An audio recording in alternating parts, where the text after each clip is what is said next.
የእግዚአብሔር ቤት በተለይ በሙከራ አይሆንም፣ በዘመድ አይሆንም፣ ይጠቅመኛል ጠቅምሻለሁ በሚል አይሆንም። የእግዚአብሔር ቤት የሚሰራው በተልእኮ ነው። ለምን? የቤቱ ጌታ ኢየሱስ ስለሆነ የሚያሰማራህ እሱ ነው። ራስን ማሰማራት አትችልም። የመረጥከውና የቀለልከው ቦታ መቀመጥ አትችልም። አየህ፣ ጳውሎስና በርናባስን ለመረጥኳቸው ስራ ለዩልኝ አለ። ለተመረጥክለት ስራ መለየት አለብህ። መንፈስ ቅዱስ ነው የሚመድብህ የሚጠራህ። በቲፎዞ የሚሆን አይደለም። ለአንተ ስለተመቸ ብቻ ጓደኛ አድርገህ ከጎን የምታስቀምጠው አይደለም። በቦታው ላይ ነው ወይ? ቤተክርስቲያን ይሄን ማየት አለባት። በእውነት በጥሪው ላይ ነው ወይ?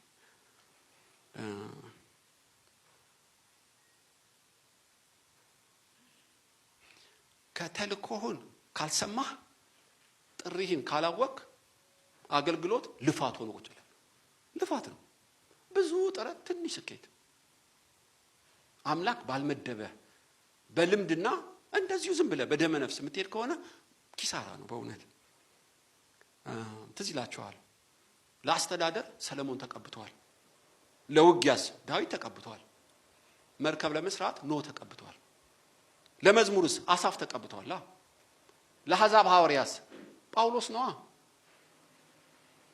ለአይሁዶችስ ሐዋርያ ጴጥሮስ ነዋ። ድቁናስ ጣቢታ ዶርቃ ከች ትላለች። እንግዳ ተቀበል በለው ስምዖን ያቀበታል። ቁርበት ፋቂው ስምዖን። አስተምር በለው እና አጵሎስና እነ በርናባስ።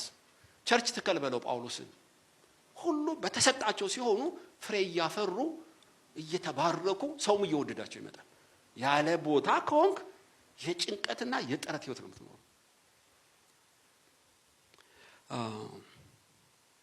እኔ አናጢ ነበርኩ ታውቃላችሁ። ወደ 13 ዓመት 100% አውቃለሁ እኔ ለአናጢነት እንዳልተፈጠርኩ። አናጢነት እኮ የሚሆንለት ሰው አለ።